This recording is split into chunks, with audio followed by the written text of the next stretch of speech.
Good morning. This is Pulse Point News. I'm Sophia Grant. It's Tuesday, August 5th. Here are the top news stories across the United States.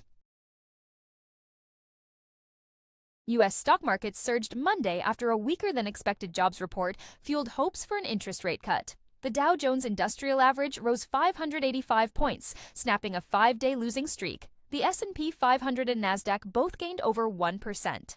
The July labor report showed only 73,000 new jobs were added, far below the 150,000 forecast. Unemployment ticked up to 4.2%, and wage growth slowed. These figures boosted investor expectations that the Federal Reserve will cut rates in September, with market odds rising to 87.5%. The data is being interpreted as evidence the economy is cooling just enough to warrant monetary easing without signaling a full-blown recession. Wall Street responded with broad-based gains across all sectors, particularly tech and consumer goods. Treasury yields also dipped in anticipation of looser policy.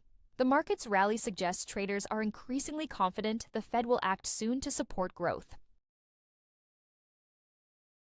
President Trump on Monday abruptly fired Erica McIntyre, head of the U.S. Bureau of Labor Statistics, following social media claims that July's job report had been adjusted for political reasons.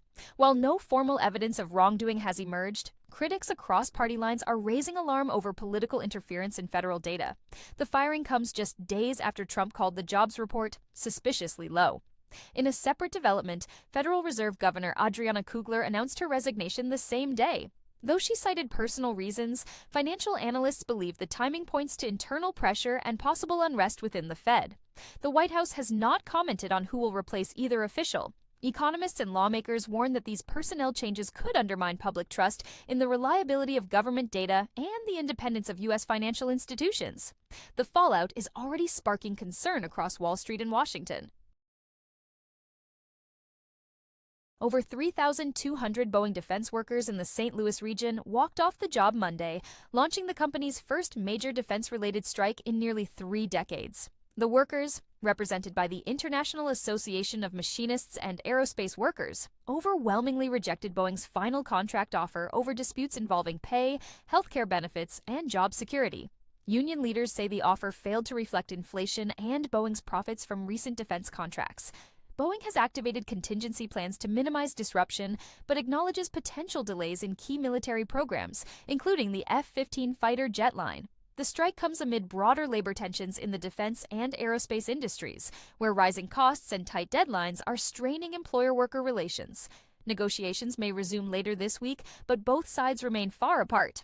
Analysts warn the strike could ripple across the defense supply chain if prolonged, particularly with rising global security demands.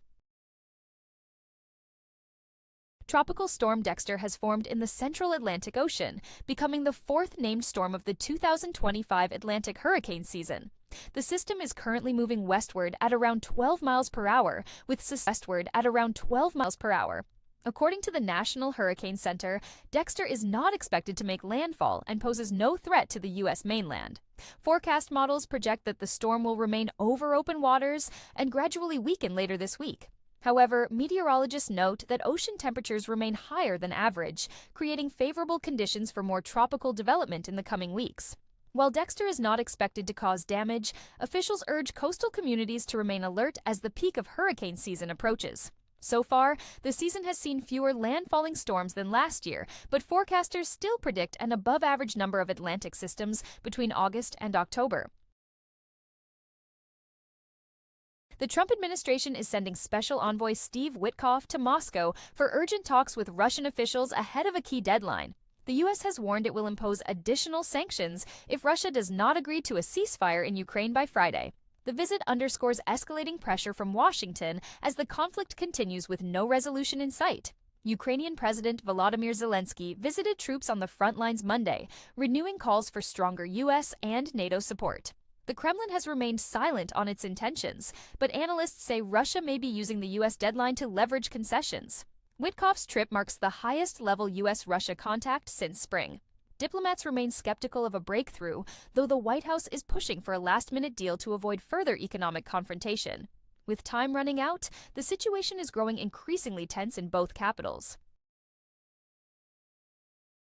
At least 114 U.S. companies have filed warn notices indicating plans for mass layoffs in August, according to new data released Monday. Major employers, including Microsoft, McDonald's, CVS, Walmart, and Georgia Pacific, are among those expected to reduce staff. The layoff wave follows a disappointing July jobs report and reflects growing pressure from automation, cost-cutting, and weak consumer demand. Economists say the trend may signal early signs of a broader labor market contraction. While unemployment remains relatively low at 4.2%, job creation has slowed sharply and hiring freezes are spreading. Many of the upcoming job cuts will hit retail, healthcare, and logistics sectors. Some companies have cited restructuring efforts, while others are responding to falling quarterly earnings. Labor advocates warn that displaced workers may face longer job searches amid rising economic uncertainty. The White House has not yet commented on the growing layoff trend. That's your morning news for Tuesday, August 5th. Thanks for watching.